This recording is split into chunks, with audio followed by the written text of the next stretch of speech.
ጌታ ዳግም ሲመጣ ምልክቱን ነገረን እንጂ ቀኗን አልነገረን። ዝም አይልም። ዝም ያለ ቢመስለንም ዝም የሚል አምላክ አይደለም። የፈጠረውን የሚረሳ አይደለም። ቃሉን የሚዘነጋ አምላክ አይደለም። ይመጣል። መጀመሪያ በዚህ ዓለም የተገለጠው በተዋህዶ እንደነበረ ሁሉ አሁንም ዳግም ሲመጣ በተዋህዶ ነው። ለዚህ ነው የሰው ልጅ አምላክ ብቻ ቢሆን የሚመጣ በአምላክነቱ በመለኮትነቱ ብቻ ቢሆን ኖሮ ፍጥረት ማየት አይችልም። ወዛ ዝለፈ ትዕግሥቶ ውእቱ ይድህን፣ እስከ መጨረሻው የሚጸና እሱ ይድናል። አስበው ኃጢአትን ጸንሰው በመናገር ወልደው በመስራት ኃጢአትን እያሳደጉ ያሉ ወዮላቸው ነኝ። በተዋህዶ በዚህ ዓለም እንደኖረ በተዋህዶ እንዳረገ በተዋህዶ ኪሩቤል ላይ እንዳለ በተዋህዶ ዳግም እንደሚመጣ በተዋህዶ ለዘላለም ነግሶ እኛንም አንግሶ እንደሚኖር ሁሉ እሱ ሲመጣ እኛስ በምን መልክ ነው መቆየት ያለብን? እኛስ በተዋህዶ ኢትዮጵያ ውስጥ የሚፈራው አሁን አንድ መሆን በሃይማኖት በተዋህዶ የነበርነው አሁንም እያንዳንዱ ክልል የራሱ ፓትርያርክ እየፈለገ ነው ያለ፣ የራሱ ሲኖዶስ እየፈለገ ነው ያለ። ለምን? ተዋህዶን ጠላ። ማን ነው? አህዳዊ ነው ይለዋል። ፖለቲከኞች ለምንድን ነው ብሔር ውስጥ ነው የተሸጉት? ስልጣን አምላክ ሆነ፣ ክብር አምላክ ሆነ፣ ገንዘብ አምላክ ሆነ፣ ጎጥ አምላክ ሆነ። ስጋዊ ነገር ነው አሁን አምላክ እየሆነ። ከዚህ የተነሳ ፍቅር ተቀዘቀዘ።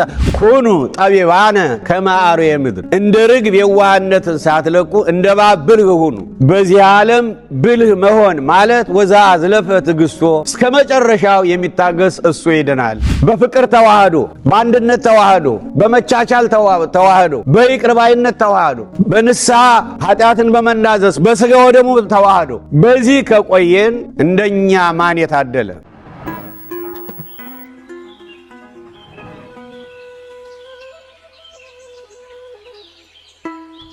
ቅዱስ እግዚአብሔር ጸባዖት ፍጹም ምሉ ሰማያተ ወምድረ ቅድሳተ ስብሐቲከ፣ በሰማይም በምድር ምሉ የሆንክ የጌትነት ክብርህና ምስጋና በሰማይና በምድር ምሉ የሆነ ፍጹም አሸናፊ የሰራዊት ጌታ ሕያው እግዚአብሔር አምላካችን ሆይ ስለ አምላክነትህ ስለ ፈጣሪነትህ ሁሉን ቻይ ስለሆነው መለኮታዊ ድንቅ ሥራህ ከሰው አእምሮ በላይ ስለሆነው መለኮታዊ አኗኗርህ ስለ መግቦትህ ስለ ምሕረትህ ስለ ቸርነትህ ስለ አባታዊ ፍቅርህ ክብር ምስጋና ለዘላለሙ ላንተ ይሁን። እግዚአብሔር መንፈስ ቅዱስ ሆይ እስካለንባት ሰዓት ድረስ ስላቆየን ስምህ ለዘላለም የተመሰገነ ይሁን። አሁንም በቸርነቱ ጉባኤያችን ባርከ ቅዱሰ እንድትሰጠን ቅዱስ ፈቃድህ ይሁንልን እና አሁን ወደ ጥያቄያችን እንሄዳለን። እሺ፣ እግዚአብሔር ይስጥልኝ አባታችን።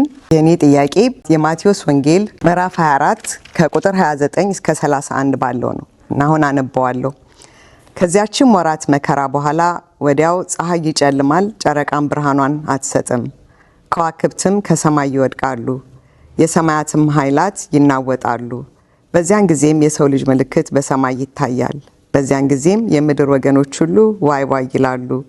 የሰው ልጅንም በኃይልና በብዙ ክብር በሰማይ ደመና ሲመጣ ያዩታል። በዚህ ምንባብ መሰረት የእኔ ጥያቄ ጨለማ ነው፣ ምንም ነገር አይታይም እና እንዴት ነው አምላካችን ሲመጣ ልናየው የምንችለው? ሁለተኛው እዚህ በምድር ላይ ያለ አምላካችን የሰው ልጅ እየተባለ ነበር የሚጠራው። አሁን በግርማ ሞገሱ ሲመጣ የሰው ልጅ ሲመጣ ያዩታል የሚለው እነዚህ ሁለቱ ጥያቄዎች አልገቡኝም። በጣም ግሩም ነው። እግዚአብሔር ይባርክልኝ። በቅድሚያ እንግዲህ እንኳን ለጌታ ዳግም ምጽአት መታሰቢያ ለበዓለ ደብረ ዘይቱ እንኳን በሰላም አደረሳችሁ አደረሰን እያልኩ በእውነቱ ሙሉ ታሪኩን ብናነበው ደስ ይላል። አሁን ጥያቄዎች ገብተውኛል። ፀሐይ የለችም፣ ከዋክብት የሉም፣ ጨረቃ የለችም፣ ጨለማ በጨለማ ሆኗል፣ ምድር ተነዋውጣለች፣ ሁሉም እንዳልነበረ ሆኗል። የሰው ልጅ ሲመጣ ሁሉም ያዩታል ነው የሚለውና አሁን የሰው ልጅ ማለት መድኃኔ ዓለም ኢየሱስ ክርስቶስ ነው እና እንግዲህ በዚያ ጨለማ ውስጥ እንዴት ነው ፍጥረት ሊያይ ወይም ሰዎች ሊያዩት የሚችሉት እንዴት ነው እንደገባኝ አንድ። ሁለተኛው ጥያቄ ደግሞ እንደገባኝ በምድር ላይ ሳለ በስጋ ወራት የሰው ልጅ የሰው ልጅ የሰው ልጅ የሰው ልጅ ይለዋል አዲስ ኪዳን ሰውም በመሆኑ። አሁን ጥያቄው ምንድነው? ከእርገት በኋላ ወደ ቀደመ ክብሩ ከተመለሰ በኋላ በአብ ቀኝ ከተቀመጠ በኋላ ዳግም ሲመጣ በግርማ መለኮት ነው እኛ እየሰማን ያደግነው። እስቲል ግን አሁንም የሰው ልጅ ያዩታል ይላል እና ይሄ አልገባኝም ነው። በጣም ጥሩ። ወደሱ ከመሄዳችን በፊት ሙሉ ምንባቡን ብናነበው ማቴዎስ 24ን ጥሩ ነው። ለምን? ደብረ ዘይት ስለሆነ በአገር ውስጥም በውጭም በስርዓተ ቤተክርስቲያናችን መሰረት የሚነበበው ወንጌል የማቴዎስ ወንጌል ምዕራፍ 24 በሙሉ ነው የሚነበበው። እኔም አነበዋለሁ። ኢየሱስም ከመቅደስ ወጥቶ ሄደ።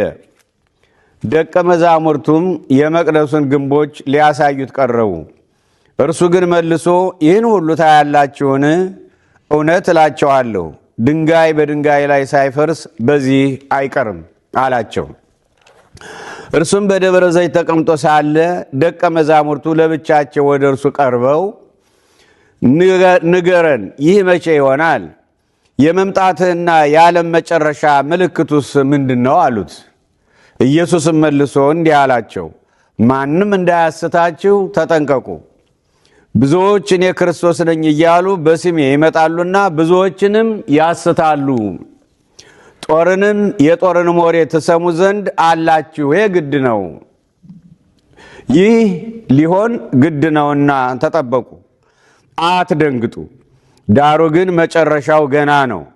ሕዝብ በሕዝብ ላይ መንግስትም በመንግስት ላይ ይነሳልና ራብም ቸነፈርም የምድር መናወጥ በልዩ ልዩ ስፍራ ይሆናል። እነዚህም ሁሉ የምጥ ጣር መጀመሪያ ናቸውና ነው የሚሉ። በዚያን ጊዜ ለመከራ አሳልፈው ይሰጧችኋል፣ ይገድሏችሁማል። ስለ ስሜም በአሕዛብ ሁሉ የተጠላችሁ ትሆናላችሁ። በዚያን ጊዜም ብዙዎች ይሰናከላሉ፣ እርስ በርሳቸውም አሳልፈው ይሰጣጣሉ፣ እርስ በርሳቸውም ይጣላሉ። ብዙ ሐሰተኞች ነቢያትም ይነሳሉ፣ ብዙዎችንም ያስታሉ። ከአመፃም ብዛት የተነሳ የብዙ ሰዎች ፍቅር ትቀዘቅዛለች። ከአመፃም ብዛት የተነሳ የብዙ ሰዎች ፍቅር ትቀዘቅዛለች። እስከ መጨረሻ የሚጸና ግን እሱ ይድናል። እስከ መጨረሻ የሚጸና እርሱ ይድናል። ለአሕዛብም ሁሉ ምስክር እንዲሆን ይህ የመንግሥት ወንጌል በዓለም ሁሉ ይሰበካል። በዚያን ጊዜም መጨረሻው ይመጣል። እንግዲህ በነቢዩ በዳንኤል የተባለውን የጥፋትን ርኩሰት በተቀደሰችው ስፍራ ቆሞ ስታዩ አንባቢው ያስተውል። በዚያን ጊዜ በይሁዳ ያሉት ወደ ተራራዎች ይሽሹ። በሰገነትም ያለ በቤቱ ያለውን ሊወስድ አይውረድ። በእርሻም ያለ ልብሱን ይወስድ ዘንድ ወደ ኋላው አይመለስ። በዚያችም ወራት ለርጉዞችና ለሚያጠቡ ወዮላቸው። ነገር ግን ሽሽታችሁ በክረምት ወይም በሰንበት እንዳይሆን ተግታችሁ ጸልዩ። በዚያን ጊዜ ከዓለም መጀመሪያ ጀምሮ እስከ ዛሬ ድረስ ያልሆነ እንግዲህም ከቶ የማይሆን ታላቅ መከራ ይሆናልና። እነዚያም ቀኖችስ ባያጥሩ ሥጋ የለበሰ ሁሉ ባልዳነም ነበር። ነገር ግን እነዚያ ቀኖች ስለተመረጡት ሰዎች ያጥራሉ። በዚያን ጊዜም ማንም እነሆ ክርስቶስ ከዚህ አለ ወይም ከዚህ አለ ቢላችሁ አትመኑ። ሐሰተኞች ክርስቶሶችና ሐሰተኞች ነቢያት ይነሳሉና ቢቻላቸውስ የተመረጡትን እንኳ እስኪያስቱ ድረስ ታላላቅ ምልክትና ድንቅ ያሳያሉ። እነሆ አስቀድሜ ነገርኋችሁ። እንግዲህ እነሆ በበረሃ ነው ቢሏችሁ አትውጡ፣ እነሆ በእልፍኝ ነው ቢሏችሁ አትመኑ። መብረቅ ከምስራቅ ወጥቶ እስከ ምዕራብ እንደሚታይ የሰው ልጅ መምጣት እንዲሁ ይሆናልና በድን ወዳለበት በዚያ አሞራዎች ይሰበሰባሉ። ከዛች ወራትም መከራ በኋላ ወዲያው ፀሐይ ይጨልማል፣ ጨረቃም ብርሃኗን አትሰጥም፣ ከዋክብትም ከሰማይ ይወድቃሉ፣ የሰማያትም ኃይላት ይናወጣሉ። በዚያን ጊዜም የሰው ልጅ ምልክት በሰማይ ይታያል። በዚያን ጊዜም የምድር ወገኖች ሁሉ ዋይ ዋይ ይላሉ። የሰው ልጅንም በኃይልና በብዙ ክብር በሰማይ ደመና ሲመጣ ያዩታል።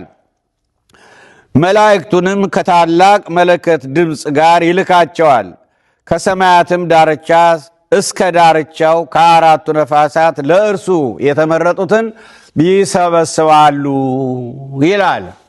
እና እነዚህ ሁሉ ምልክቶች እንግዲህ ጌታ ከመምጣቱ በፊት የሚከናወኑት ናቸው። ያለፉ አሉ፣ አሁንም እያየናቸው ያሉ አሉ፣ ወደፊትም ደግሞ ገና የሚፈጸሙ አሉ። ግን በዋናነት ጌታ ሲመጣ መብረቅ ከፀሐይ መውጫ እስከ መግቢያዋ ድረስ ብልጭ እንደሚል በዓለም ዙሪያ እንደዚያ ነው የሚሆን እንጂ በተራራ ነው ቢሏችሁ፣ በእልፍኝ ነው ቢሏችሁ፣ በዚህ ሀገር ነው ቢሏችሁ እንዳታምኑ ነው የሚለን እና ባጭሩ ምልክቶችን ነግሮናል። የሆነ ሆኖ አሁን አንደኛው ጥያቄ ምንድን ነው? ጌታ በስጋ ወራት የሰው ልጅ እየተባለ በምድር ላይ ተነግሮለታል። ደግሞም ሰው የሆነውም ለዚህ ነው። አሁን ዳግም ሲመጣ ግን ነው እዚያ የዳዊት መዝሙር 49 ላይ እግዚአብሔር እሰ ገሃደ ይመጽእ ወአምላክነሂ ኢያረምም እሳት ይነድድ ቅድሜሁ። እግዚአብሔር ወልድ ኢየሱስ ክርስቶስ በግርማ መለኮት ዳግም ይመጣል፣ ዝም አይልም። ከ430 ዓመት ሙሉ በግብፅ ባርነት እስራኤል ሲሰቃዩ ዝም ባለ ጊዜ እንደሌለ የተቆጠረው ጌታ ከዚያ በኋላ ነፃ አውጥቷቸዋል። አሁንም ባቢሎናውያን ማርከው እስራኤልን በወሰዷቸው ጊዜ 70 ዓመት ሙሉ ሲያሰቃዩአቸው እንባቸው ከአመድ ጋር እየተቀላቀለ ሲያለቅሱ ያን ጊዜ ያን መከራ ሲቀበሉ ዝም ሲል እንደሌለ ይቆጠር ነበር። እንደተዋቸው እነሱንም እንዲያው እንደማያያቸው እንደማይመለከታቸው እንደረሳቸው ይቆጠር ነበር። ግን ጊዜው እስኪደርስ ነው። ዝም አላለም። ከ70 ዓመት በኋላ ወደ ሀገራቸው መለሳቸው። እንኳን ሌላ አሁን እንኳን ኦልሞስት ወደ 2000 ዓመት ሊጠጋቸው ምንም አይቀርም ነበርና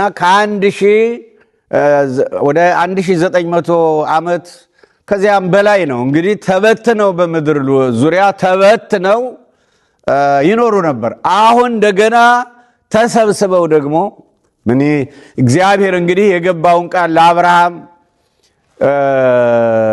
የገባለት ቃል ነበር። ዘርህን በምድር ላይ አላጠፋም ሲል ዋናው ዘር መቼም ሰው በሆነው አምላክ በኢየሱስ ክርስቶስ ነው። ግን በስጋም አንድ ቀን እስራኤል መመለሳቸው ስለማይቀር በክርስቶስ አምነው መዳናቸው ስለማይቀር ጌታ ከመምጣቱ በፊት አሁን ሰብስቧቸዋል።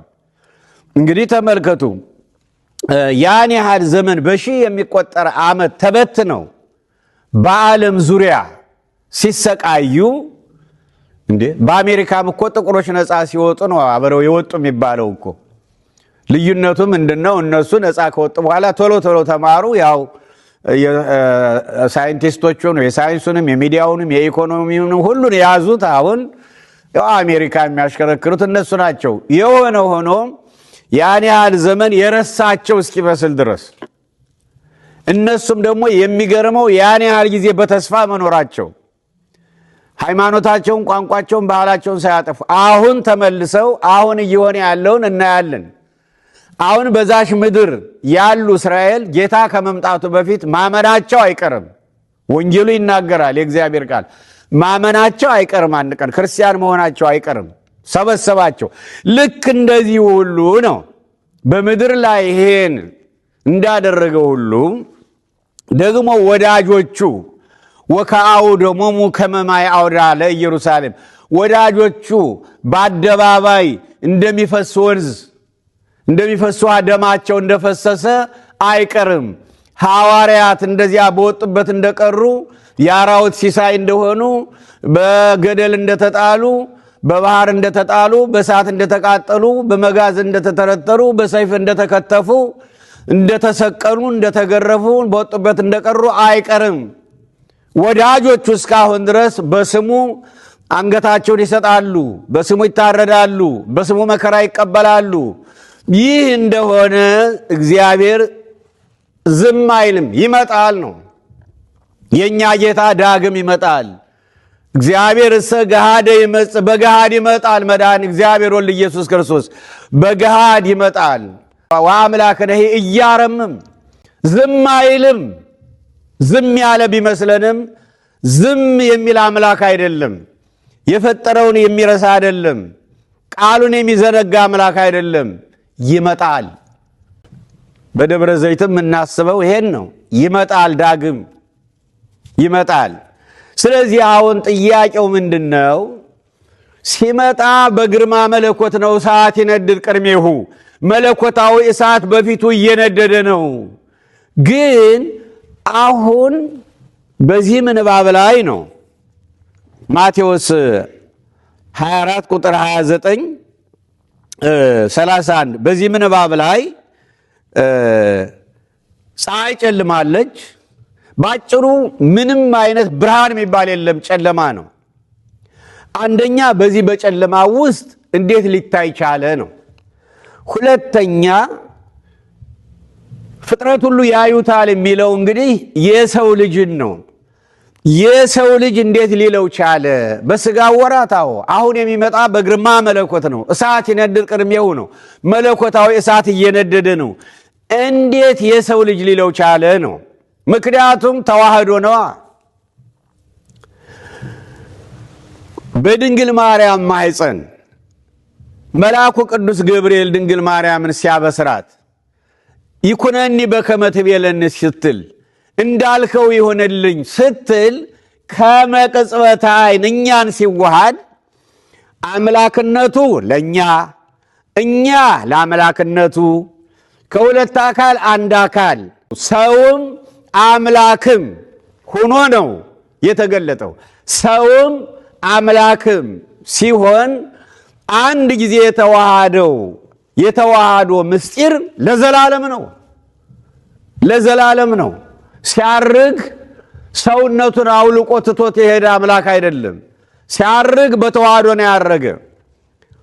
በድንግል ማርያም ማኅፀን ሲጸነስ በተዋህዶ አምላክም ሰውም ሆኖ በተዋህዶ እንደነበረ ሁሉ በቤተልሔም በተዋህዶ እንደተወለደ በዮርዳኖስ በተዋህዶ እንደተጠመቀ ሰውም አምላክም ሆኖ በተዋህዶ በገዳመ ቆሮንቶስ ሰውም አምላክም በተዋህዶ እንደጾመ እንደተራበ እንደተጠማ በተዋህዶ ተዘዋውሮ ማስተማር እንደጀመረ ሰውም አምላክም ሆኖ በተዋህዶ ማስተማር እንደጀመረ በተዋህዶ ማድረግ የሚገባንን ነገር ሁሉ ሰርቶ እንዳሳየ ሁሉ በተዋህዶ ስለኛ እንደተከሰሰ በተዋህዶ ስለኛ እንደተገረፈ በተዋህዶ ስለኛ እንደተቸነከረ በተዋህዶ ስለኛ እንደተሰቀለ በተዋህዶ መለኮት የተዋህደውን ደሙን እንዳፈሰሰልን መለኮት የተዋህደው ሥጋው እንደቆረሰልን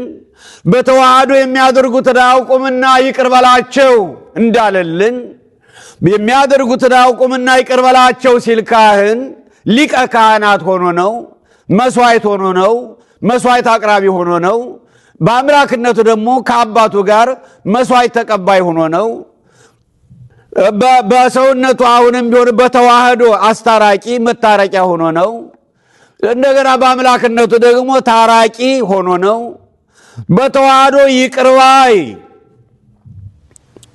ሲል በሰውነቱ በተዋህዶ ይቅር ባይ ነው። በተዋህዶ ሞተልን። ሞተ በሥጋ ወሐይ ወበመንፈስ እንዳለ ቅዱስ ጴጥሮስ በተዋህዶ እንደሞተ ሁሉ ሞተ የምንለው ነፍስና ሥጋው ሲለያዩ ነው። በተዋህዶ እንደሞተልን ሁሉ በተዋህዶ ሞተልን እንዳዳንን ከዲያብሎስ ባርነት ከዘላለም ሞት ነፃ እንዳወጣን ነው ወደ ቀደመ ክብራችን እንደመለሰን ሁሉ በተዋህዶ ሞትና መቃብርን ድል አድርጎ እንደተነሳ ሁሉ በተዋህዶ እንዳረገ ሁሉ አሁን በተዋህዶ ኪሩቤል ላይ እንዳለ ሁሉ ቅዱስ እስጢፋኖስ እኮ የሐዋርያት ሥራ ምዕራፍ 7 ላይ በተዋህዶ ነው ያየው። በተዋህዶ እያየው ነው ጌታ ኢየሱስ ክርስቶስ ሆይ ነፍሴን በእጅ አደራ ሰጥቻለሁ፣ ነፍሴን ተረከብ ያለው በተዋህዶ ነው። አሁንም በተዋህዶ የዓለም ቤተ ክርስቲያን ራስ ሆኖ እስከሚመጣበት ድረስ እንደቆየ ሁሉ አሁንም ሲመጣ በተዋህዶ ነው። መጀመሪያ በዚህ ዓለም የተገለጠው በተዋህዶ እንደነበረ ሁሉ አሁንም ዳግም ሲመጣ በተዋህዶ ነው። ለዚህ ነው የሰው ልጅ ያለ። ለዚህ ነው ምንድነው ያለው? በዚያን ጊዜ የሰው ልጅ ምልክት በሰማይ ይታያል። በዚያን ጊዜም የምድር ወገኖች ሁሉ ዋይ ዋይ ይላሉ። የሰው ልጅንም በኃይልና በብዙ ክብር በሰማይ ደመና ሲመጣ ያዩታል። ለምንድን ነው የሚያዩት? ሰውም አምላክም ስለሆነ።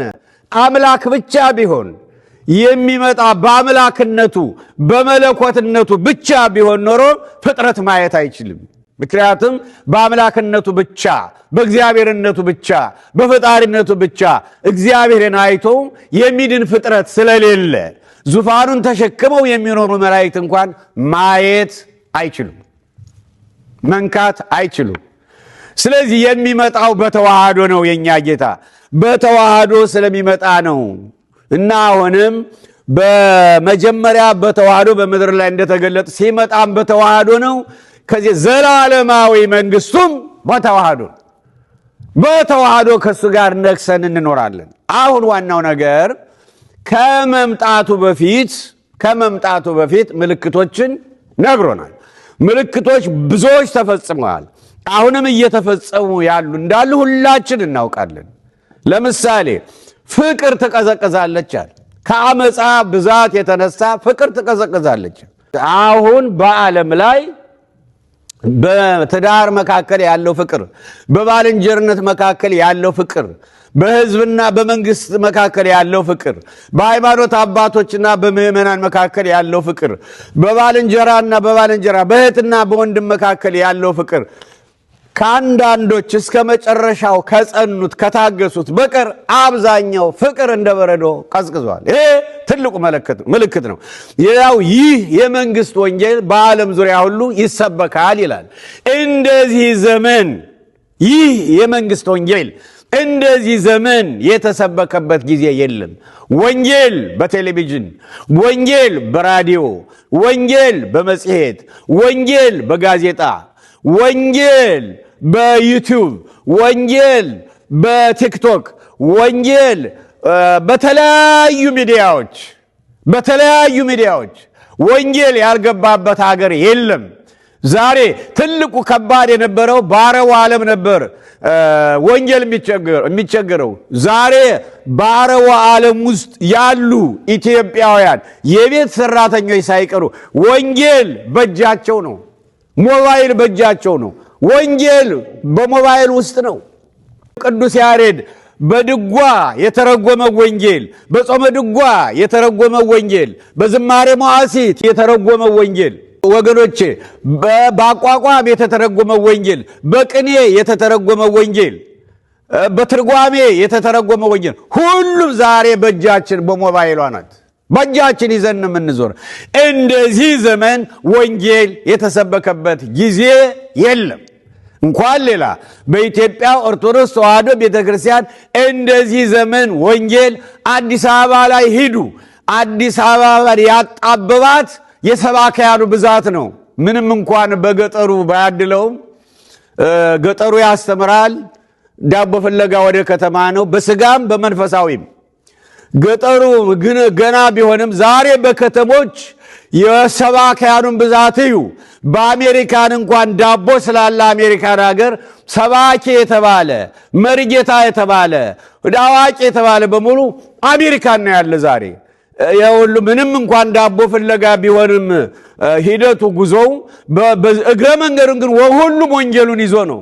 ቅዳሴው ነው፣ መዝሙሩ ነው፣ የጎደለ ነገር የለም። ይህ የመንግስት ወንጌል በዓለም ዙሪያ ሁሉ ይሰበካል። ይሄ እየተፈጸመ ያለ ነገም የሚፈጸም ነው እና የሆነው ሆኖ የሆነ ሆኖ ወዛ አዝለፈ ትዕግስቶ ውእቱ ይድህን፣ እስከ መጨረሻው የሚጸና እሱ ይድናል። በጣም በሚገርም ሁኔታ ጌታ ዳግም ሲመጣ ምልክቱን ነገረን እንጂ ቀኗን አልነገረንም። ቀኗን ያችን ሰዓት፣ ያችን ቀን፣ ያችን ሰዓት ማንም አያውቅም። መላእክትም አያውቁም፣ የሰው ልጅም አያውቅም ይላል። ራሱን እንኳን አላውቅም አለ። ለምን? በአምላክነቱ የማያውቀው ነገር ኑሮ አይደለም። ግን አሁን ቀኑን በትክክል ቢነግራቸው ቢያጥር ይደነግጣሉ፣ ቢረዝም ይሰንፋሉ። ስለዚህ አባት ነውና አንድ አባት ሩቅ መንገድ ሲሄድ ቤተሰቡን የሚመጣበት ቀን አይታወቅም፣ ጠንክራችሁ ስትሰሩ ቆዩኝ ይላል። ምክንያቱም ቀኑን ከነገራቸው ይዘናጋሉ። ነገር ካልነገራቸው ግን ነቅተው ይሰራሉ፣ ተግተው ይሰራሉ። አባት ስለሆነ እኔም አላውቅም ነው ያላቸው። አላውቅም የሚል ተፈጥሮን ስለተዋሃደ፣ ሰውነትን ስለተዋሃደ፣ ሁለተኛ አዳም ስለሆነ እና ያችን ሰዓት ማንም አያውቅም። አልቦ ዘያምራ ለዛቲ ሰዓት፣ ያችን ሰዓት ማንም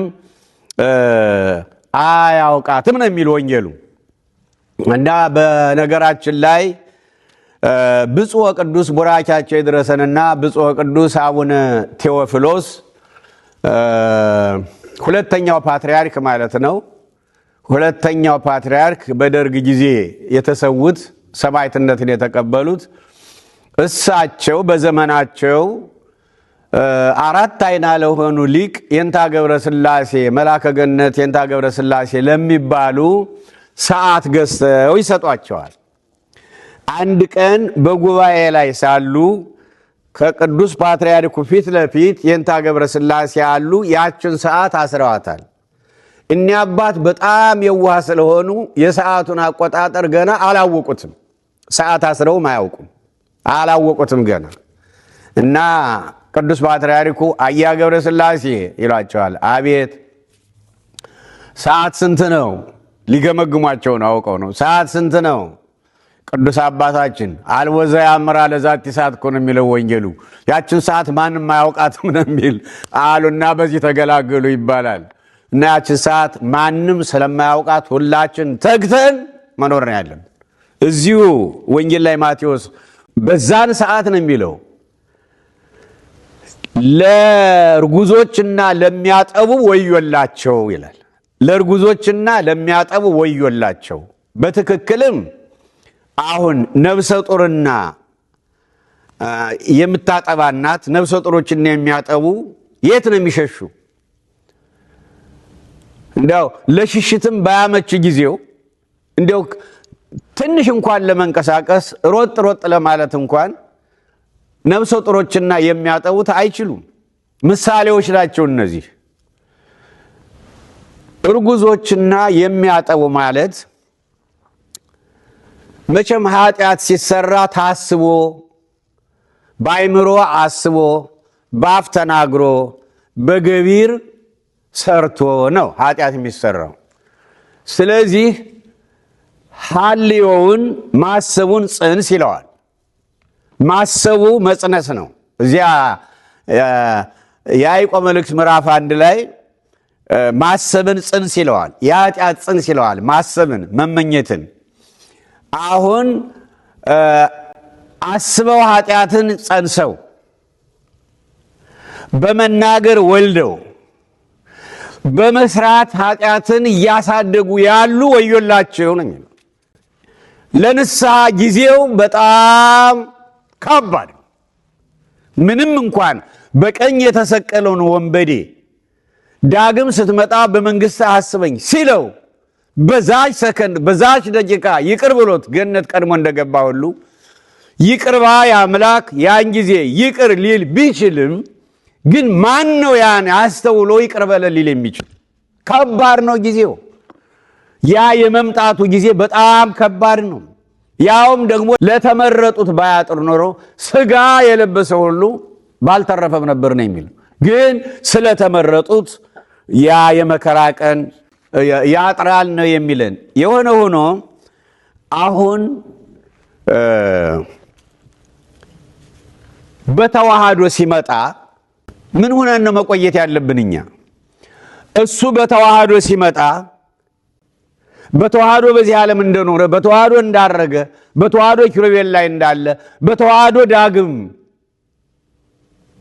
እንደሚመጣ በተዋህዶ ለዘላለም ነግሶ እኛንም አንግሶ እንደሚኖር ሁሉ እሱ ሲመጣ እኛስ በምን መልክ ነው መቆየት ያለብን? እኛስ በተዋህዶ እዚያ ገላትያ 3 ላይ በክርስቶስ አምነው የተጠመቁ ሁሉ አንዱን ክርስቶስን ለብሰውታልና አንዱን ክርስቶስን ለብሳችኋልና አንድ ሰው ናችሁ ነው።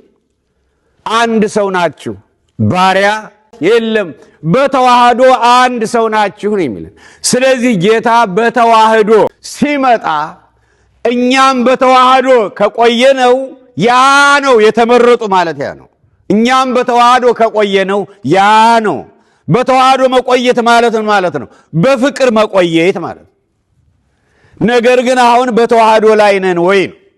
አሁን በአገራችን በኢትዮጵያ ኦርቶዶክስ ተዋህዶ ቤተክርስቲያን በኩል እንኳን ስናየው ስማችን ራሱ ኦርቶዶክስ ብቻ አይደለም፣ ተዋህዶም ነው። ተዋህዶዎች ነን። ግን አሁን በተዋህዶ ላይ ነው ወይ ያለን? ነው ወይስ ስም ብቻ ነው? ተዋህዶ ማለት እኮ አንድ አካል በክርስቶስ አንድ ራስነት በክርስቶስ አንድ አካልነት በተዋህዶ በፍቅር መኖር ማለት ነው። አሁን አካሎቻችን በተዋህዶ ላይ ነው ያሉ።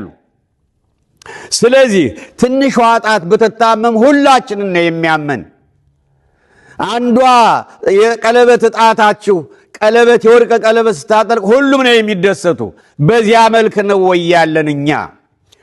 የተዋህዶ ምስጢራችን አልተፋለሰም ወይ? አልተበላሸም ወይ? የሥጋ ጠባይ የሥጋ ሥራ አለያየንም ወይ? ተዋህዶነታችን አልበታተንም፣ በህሊና አልተበታተንም ወይ? አልተለያየንም ወይ? እንዲያውም የሚገርማቸው ነገር አሁን በጣም በአገራችን የሚፈራው ነገር ቢኖር ተዋህዶ ነው። በፖለቲካው በሃይማኖትም በኩል የሚፈራው ተዋህዶ የሚለው ቃል ነው። አሁን ለምሳሌ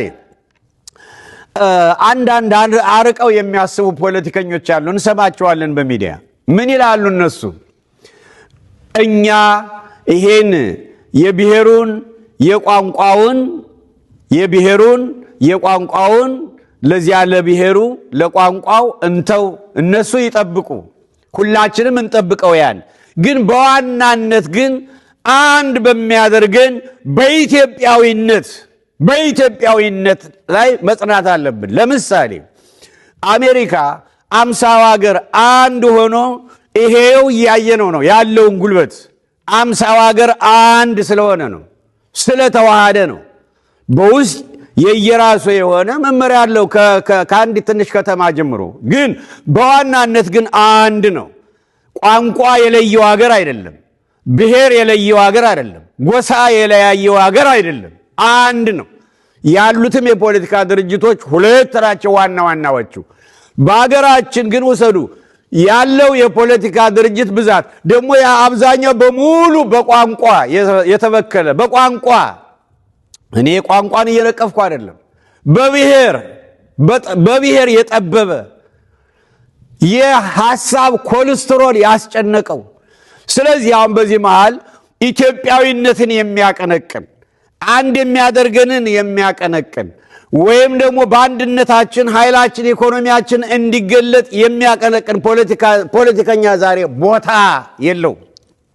እንዲያውም በጣም የሚገርማችሁ እንደዚህ አይነትን ሰዎች ምን ይሏቸዋል? አሃዳዊ ናቸው ይላል።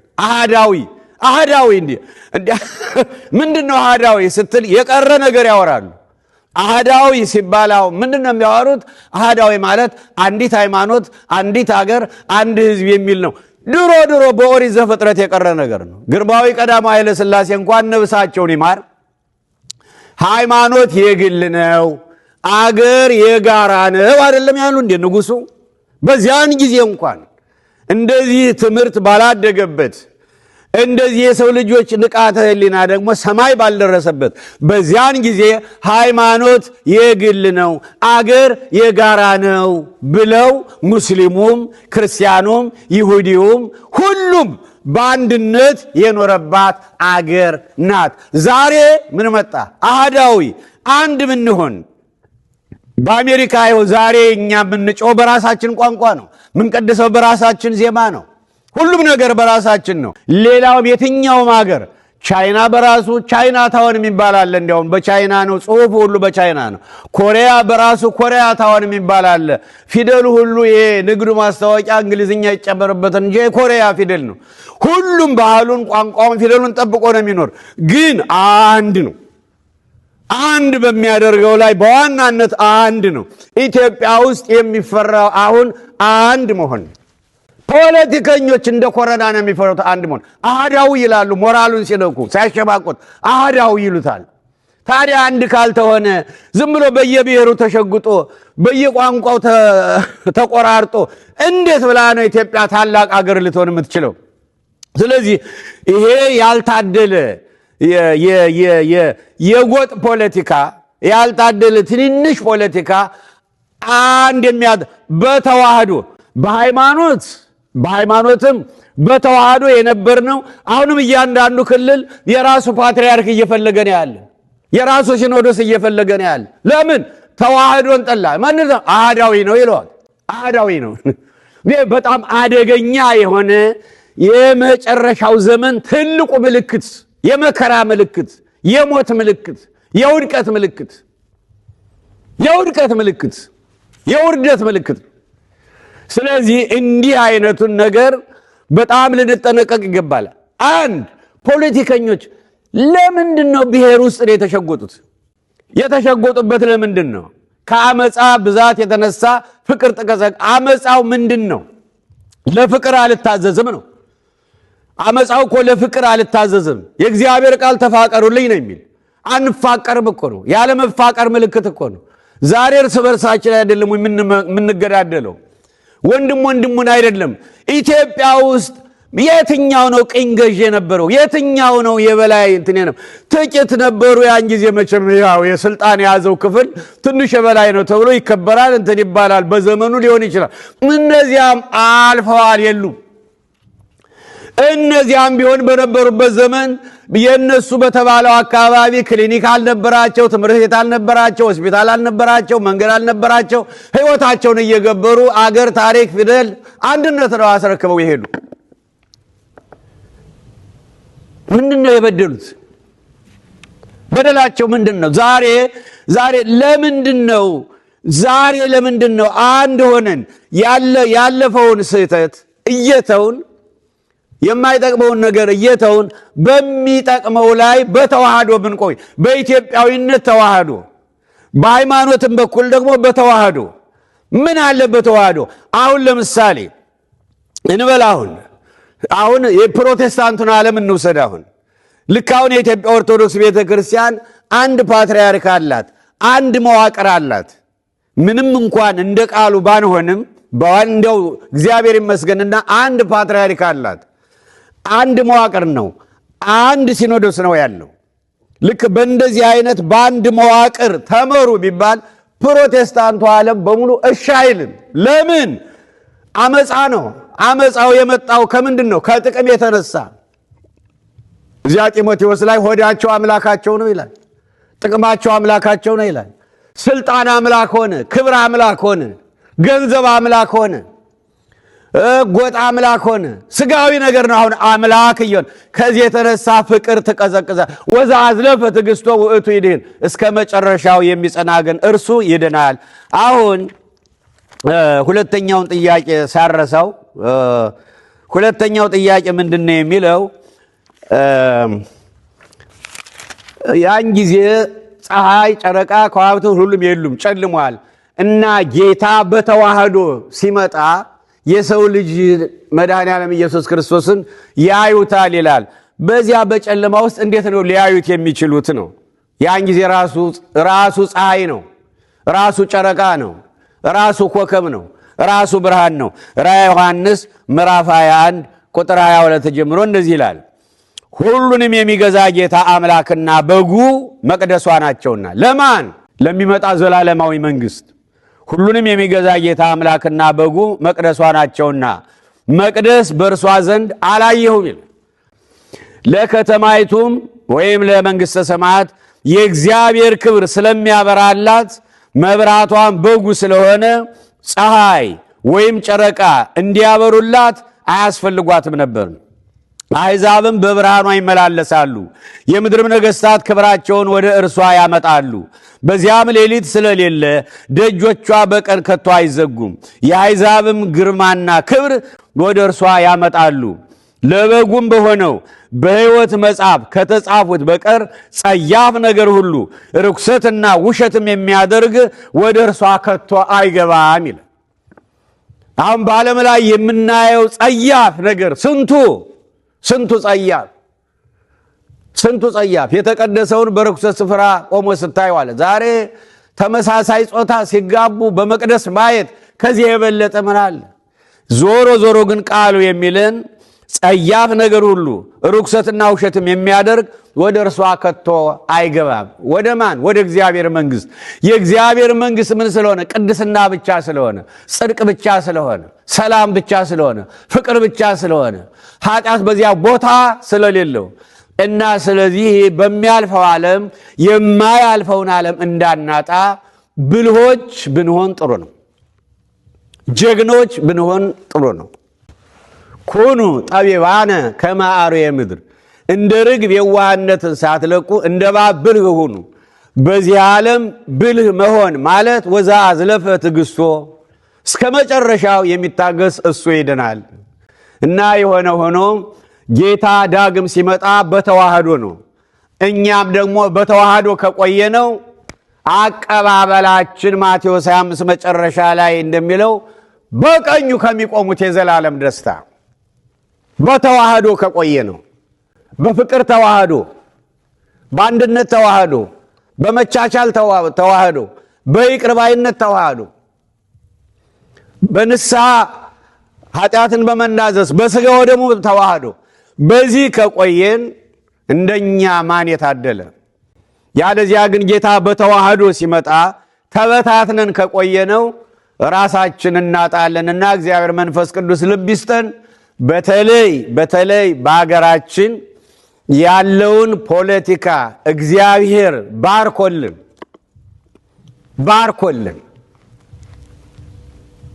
ባርኮልን ከዚህ የመንደር ፖለቲካ አውጥቶ መልካም ፖለቲካንና ፖለቲከኞችን አገናኝቶ። አሁን ትልቁ ችግር መልካም ፖለቲካና አብዛኞች ፖለቲከኞች አልተገናኙም። መልካም ፖለቲካና ፖለቲከኞችን ስናይ ማኅተመ ጋንዲን እናያለን፣ ማርቲን ሉተር ኪንግን እናያለን፣ እኛን ጥቁሮችን ነፃ ያወጣ በአሜሪካን ሀገር፣ ወይም ደግሞ ክቡር ማንዴላን በአፍሪካ ሀገር እናያለን። አቻችለው ነጭና ጥቁሩን አስታርቀው ምንም ጥቁሩ ባይደላውም ነገር ግን የተሻለውን አብልጠው ዛሬ በአንድ ላይ ይኖራሉ።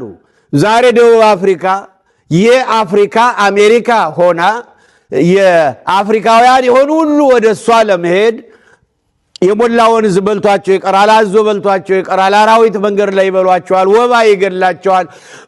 በዝግ መኪና ተዘግተው ሲሄዱ አየር እያጡ ያልቃሉ ደቡብ አፍሪካ ለመድረስ። ነገር ግን አፍሪካውያን ወደ ማን ነበር እንደዚህ መምጣት የነበረባቸው? ወደ ኢትዮጵያ። ለምን? ለነጻነታቸው። የነጻነት ጮራዋ ኢትዮጵያ ነው የነበረች። አሁንም የአፍሪካ አንድነት ድርጅት አዳራሿ ኢትዮጵያ ነው ያለ የአፍሪካ። ስለዚህ መምጣት የነበረባቸው ወደ ኢትዮጵያ ነው። ወደዚያ እንዳለ ሆኖ ወደዚህም ነበር በቅኝ ግዛት ወዳልተገዛቸው ሀገር የነጻነት ምልክት ወደ ሆነችው ሀገር ነበር መምጣት የነበረባቸው። ያ እንዳይሆን ምንድነው የሆነው? ፖለቲካው የተረገመ ሆነ እና ይህን የተረገመ ፖለቲካ ይባርክልን። ይህን ሀገራችን እየገደለ ያለውን የተበላሸ ፖለቲካውንና መልካም ፖለቲከኞችን እግዚአብሔር ያዋሃድልን።